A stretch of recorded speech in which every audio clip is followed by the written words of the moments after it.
kita berada dalam kedudukan alhamdulillah tak jadi pelarian. Tapi kalaulah satu hari nanti na'udzubillah orang kita jadi macam tu. Nurul Zahid, bukanlah saya nak kenakan apalah, tapi dia poster AI pasal Rohingya, dia mengapi-apikan benda. Sampai bila kita nak bagi kera di semua dia main. Kadang ada di kalangan pelarian ni anak-anak yang berbakat, pandai dan sebagainya. Perancis takkan menang Piala Dunia kalau yang pemain bola dia semua warna putih.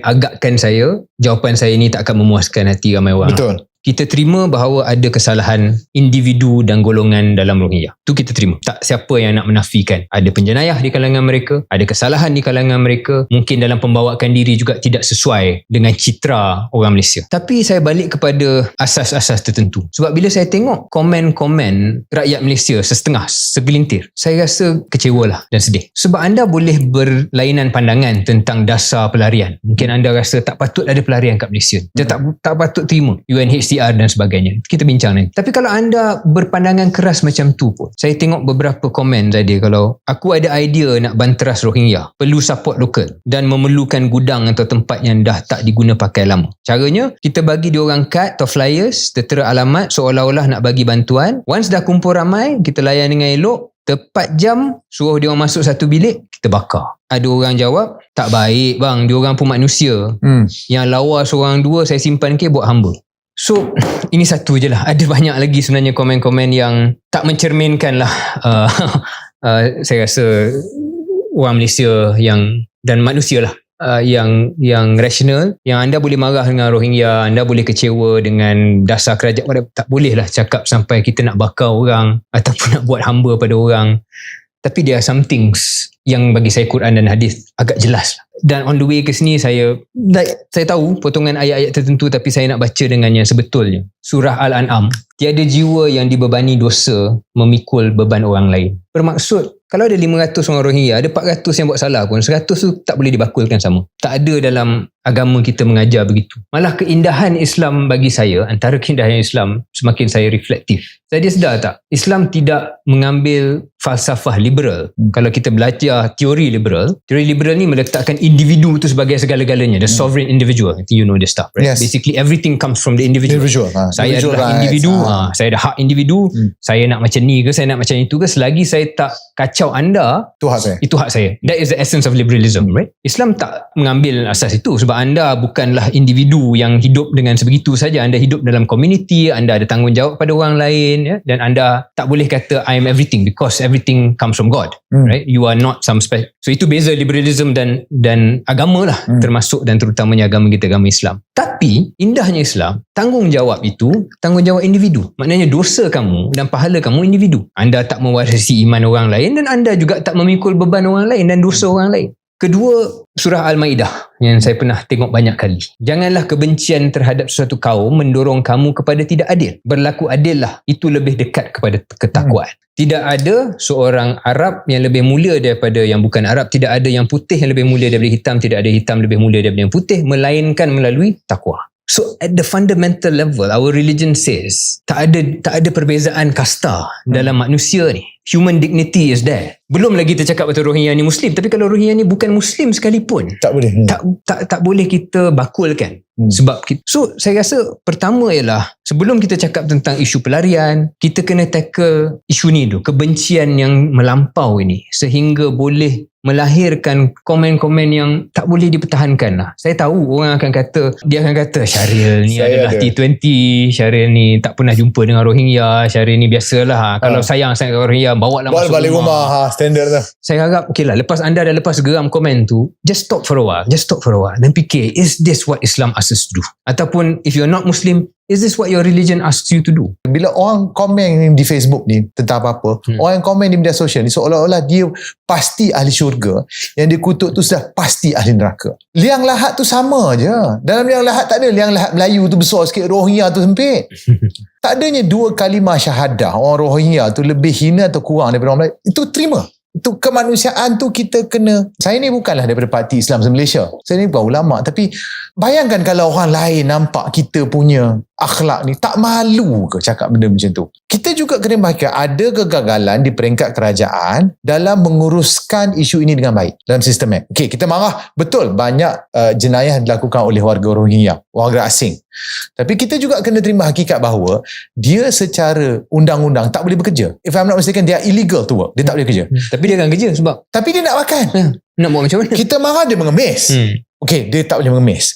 Dia nak kerja, kita tak bagi. Jadi agak-agak mana dia pergi? Tapi setiap tahun kita import tenaga buruh asing. Jadi secara logik tolak tepilah perasaan ke apa ke.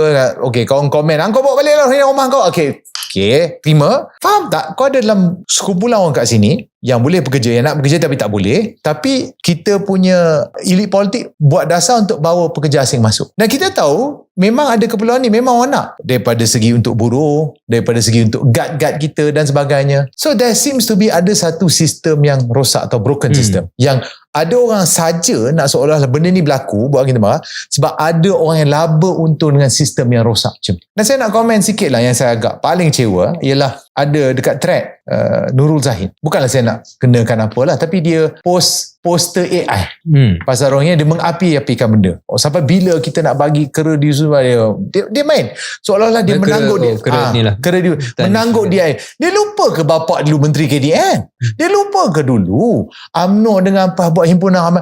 Maknanya sekarang saya paling tak suka orang politik gunakan isu ni bila untung untuk dia kita lah yang paling nak membantu orang Islam terkenal. Bila nampak macam tak popular, itulah ada orang ni kera di hutan kita, susukan. Come on.